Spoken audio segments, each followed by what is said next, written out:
जो तुमको ये कहे कि भगवान कहीं दूर रहता है, समझ लेना वो तुम्हें बेवकूफ बनाना चाह रहा।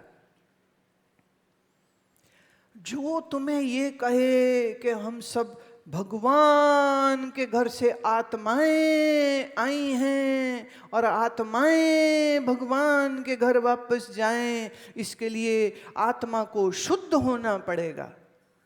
ये आत्मा अशुद्ध कब से हो गई? बेवकूफ। क्या आत्मा अशुद्ध हो सकती है? ये तो ऐसे ही हो गया, कोई कहे कि प्रकाश को मैंने तलवार से काट दिया, तुम कहोगे पागल हो। कोई कहे मैंने पानी के ऊपर लिख दिया, ले दिमाग खराब है क्या? ऐसे ही कोई बोले आत्मा अशुद्ध हो गई है, अब इस आत्मा को शुद्ध करना है, जिस दिन आत्मा शुद्ध हो जाएगी और उसका लाइसेंस सिर्फ हमारे पास है तो हमारे चेले बन जाओ और चेलियां बन जाओ। और एक बार हमारा चेला चेली बन गए तो पति पत्नी भी भाई बहन हो जाएंगे।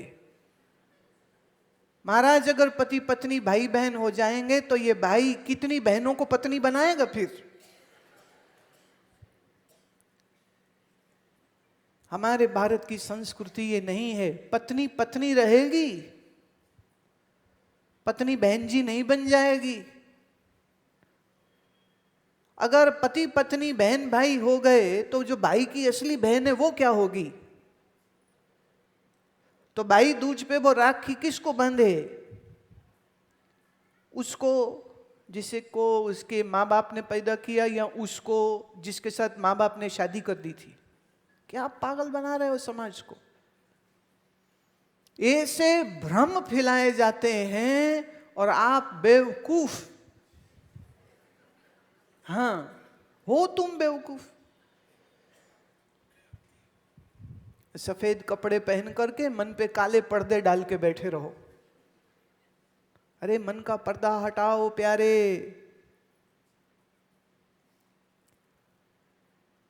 वाह, परमात्मा मुझसे दूर नहीं। तो फिर ये श्लोक का अर्थ क्या है? देखिए, हमारे शास्त्रों को समझना किसी बेवकूफ के बस की बात नहीं है। तो ऐ दुनिया के बेवकूफों, कोई गुरु ढूंढो, कोई श्रोत्रिय ब्रह्मनिष्ठ गुरु ढूंढो और फिर गुरु के चरणों में बैठ करके इनके अर्थ को समझो, नहीं तो दिमाग खराब करके इस दुनिया में भटकते फिरोगे तुम। ना तद भास्यते सूर्यो, सूर्य के रोशनी से सारे दुनिया के रंग हैं। वही सूर्य की एक शक्ति हमारे नेत्रों में भी है। तो नेत्र को देखने की शक्ति किससे? सूर्य से। पर नेत्र तब तक नहीं देख सकते जब तक बाहर रोशनी न हो। तो नेत्र ज्योति सूर्य की रोशनी के वजह से बाहर के सब रंगों को देख सकती है। साइंस, आप इसी को साइंस बोलते हो और किसको बोलते हो? All the colors which you see in this world are the colors of light. Are the colors of light. The light in itself divides itself into so many hues. आप जो आकाश में इंद्रधनुष देखते हो, वो किस पेंटर ने पेंट किया? कि सूर्य की रोशनी जब बादल के अंदर उन जल कणों से निकली तो ये 7 रंगों का इंद्रधनुष हमको आकाश में दिख गया। तो सूर्य किसका देवता है? नेत्रों का, आंखों का। तो जब भगवान कहते हैं न तद भास्यते सूर्यो, तो इसका अर्थ ये है आंखों से ब्रह्म को देखा नहीं जा सकता। देखिए कहाँ सूरज की बात कर रहे हैं और असली अर्थ क्या है। You have to have a scientific aptitude to understand Bhagavad Gita. Otherwise, you cannot understand and get the literal meanings, will be so confusing. Na tad bhasyate suryo. सूर्य से जो नेत्र चलते हैं, नेत्र जो कुछ देख सकते हैं, वह परमात्मा नहीं है। न शशांक हो, शशांक माने चंद्रमा। चंद्रमा किसका देवता है? मन का। मन का। तो मन के संकल्प विकल्प से, मन के मनन से, मन की सोच से हम परमात्मा को जान नहीं सकते। न पावकः, न पावकः। पावकः माने अग्नि। जिस अग्नि से तुम्हारा शरीर चलता है, जिस अग्नि से तुम्हारा देह चलता है, और जिस अग्नि से तुम्हारी बुद्धि भी चलती है,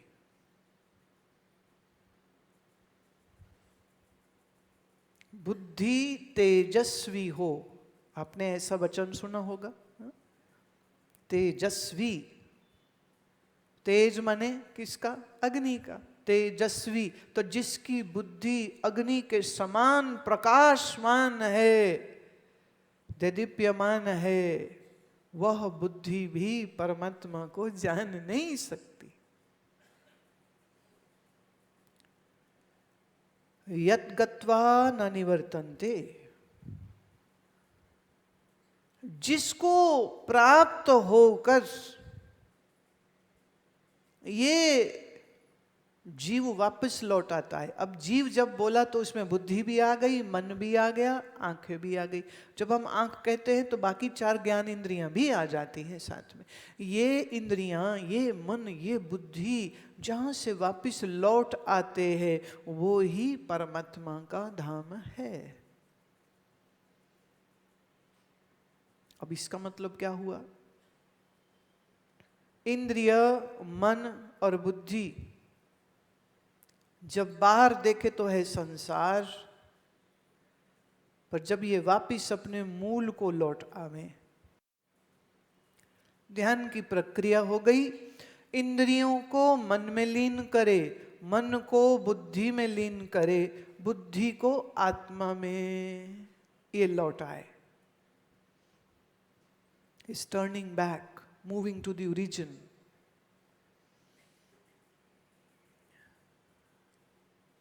वही परमात्मा का धाम है। तो मन का स्रोत जो है, मन जिससे निकला है, मन अपने उस मूल में वापस मिल जाए। मन उस मूल में वापस मिल जाए। यत् गत्वा न निवर्तन्ते तद्धाम परमं मम। श्री कृष्ण कहते मेरा घर वो है। तो अब ऐसा कहीं पर भी एक बार भी कहा प्रभु ने कि जहाँ तुम्हारी सोच ने कभी तुम्हें बेवकूफ़ी से ये कहा कि भगवान तो दूर होते हैं और हमको वहाँ वापस जाना है, तो ऐसी बात का खंडन स्वयं श्री कृष्ण अपने वचन से कर रहे हैं।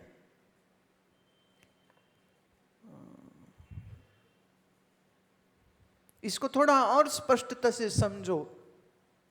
ममैवांशो जीवलोके जीवभूत सनातनः मनःषष्ठानि इन्द्रियाणि प्रकृतिस्थानि कर्षति। ये जीव कैसा है? ये जीव कौन है? कृष्ण कहते हैं ये जीव मेरा ही स्वरूप है, मेरा ही अंश है और प्रकृति में स्थित है। जब हम प्रकृति कहते हैं तो उसका अर्थ है मन, आपकी ज्ञान इंद्रियां, इस सबको जोड़ लीजिए। अब मन और ज्ञान इंद्रियां किस में फिट हैं? इस शरीर में फिट है। तो शरीर प्रकृति का है, ज्ञान इंद्रियां प्रकृति की हैं, मन प्रकृति का है, और इसी मन में प्रतिबिंबित आत्मा का ही नाम जीव हुआ। तो जीव भी प्रकृति का ही है,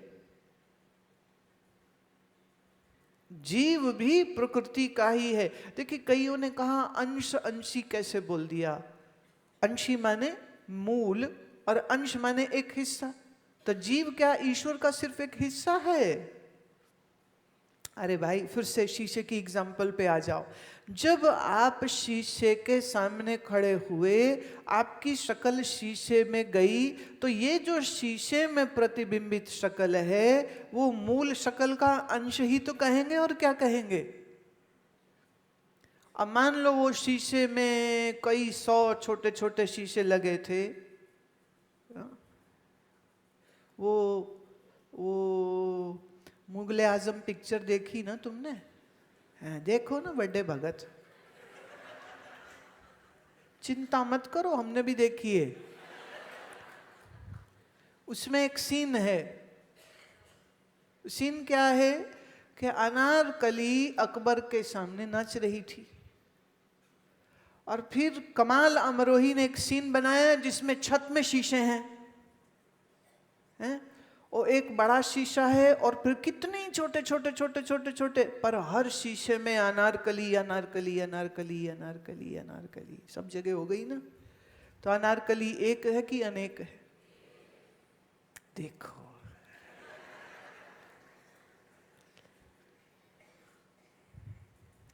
मन के छोटे छोटे छोटे शीशों में जो चेतन का प्रतिबिंब आया, तो वो सब बन गए जीव। पर ये हर जीव आत्मा का ही अंश कहना पड़ेगा। देखिए टुकड़ा टुकड़ा, जब तुमने शीशे में शक्ल देखी तो तुम्हारे मुंह से कुछ निकल के शीशे में फंस गया था कि बस दिख रहा था? सिर्फ दिख रहा है, यहां से तो कुछ गया नहीं बाहर।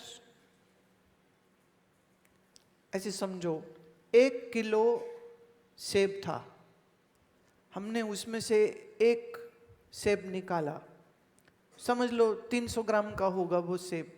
तो हम कहेंगे ए अंश का ये अंश ही है? नहीं, ये नहीं कहे, इसमें भाग हो गया। समझ रहे? हम कहेंगे सेब का एक भाग इधर चला गया। उन्होंने कहा मुझ अंशी का अंश है। तो इसको समझने के लिए हम किसी भौतिक चीज का एग्जाम्पल नहीं ले सकते हैं, हम एग्जाम्पल लेंगे आकाश का। मेरे बाएं हाथ का आकाश मैंने दाएं हाथ में डाला, तो वैसे कौन किस में गया? कोई किसी में गया ही नहीं। अभी आप इस हॉल में हो, तो हॉल के अंदर का स्पेस और बाहर का स्पेस 2 है कि 1? पर फिर भी हॉल की दीवार की वजह से अंदर और बाहर हो गया ना फर्क।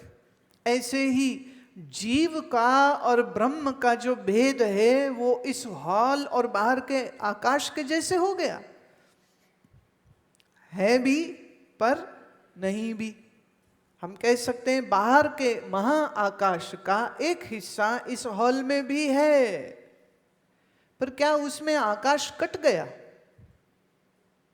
आकाश कटा फटा नहीं है। हमारे यहां कोई चीज कटी फटी नहीं चलती है। हमारे यहां भाई जब भगवान को तिलक भी करना हो तो चावल भी पूरा लेते हैं, अक्षत। क्या बोलते हैं? अक्षत। किसको कह रहे हैं? चावल को। टूटा हुआ चावल हो ना तो कहते नहीं नहीं ये ठीक नहीं, अक्षत दो। अक्षत से तिलक करेंगे गुरुजी का। ना शरीर से कटे ना मन से कटे। हमारे यहां कटा फटा कुछ नहीं चलता, सब साबुत है, सब साबुत। मन कटा नहीं चलता, साबुत। हम कुछ मन अपने पास रख लें, कुछ थोड़ा सा गुरुजी को भी दे देते हैं। ऐसे नहीं होता। इसलिए जो बेईमान ये बोलते हैं ना, कुछ प्यार गुरुजी से, कुछ प्यार परिवार से, असल में अभी उनको गुरु से कोई प्यार नहीं, क्योंकि गुरु तो कहता है देना है तो अपना मन पूरा दे दे, ये कटा फटा हमको मत दे, नॉट एक्सेप्टेबल, पूरा,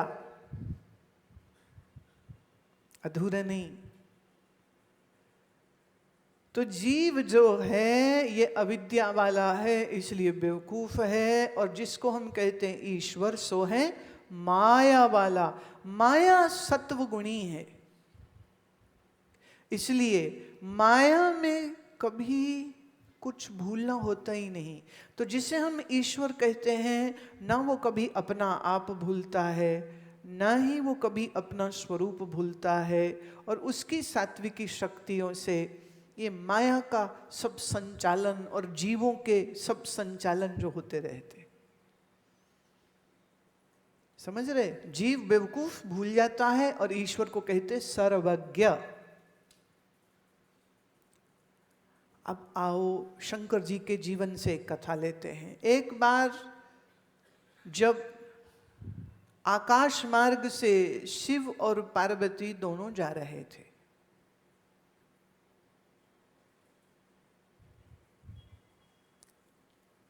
तो नीचे दृष्टि पड़ी तो पार्वती क्या देखती है कि जंगल में राम जी रोते हुए जा रहे हैं।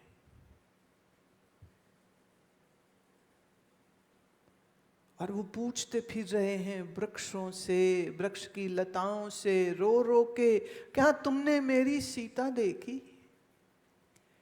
मेरी सीता कहाँ गई? कल मैं आपको कह चुकी हूं इस कथा का एक हिस्सा, कि रामचंद्र जी ले गए थे कुटिया में और सीता से कहा तुम अपना मूल स्वरूप अग्नि में अब रखो, और एक छाया वाली सीता रखो, क्योंकि अब लीला दूसरी होनी है। जो सीता अपने बाएं हाथ से शिव के धनुष को उठा लेती थी, जिसको बड़े बड़े योद्धा उठा नहीं पाते थे, उस सीता को है रावण ले गया था। ए पागल औरत, जो बोले वो है बेवकूफ।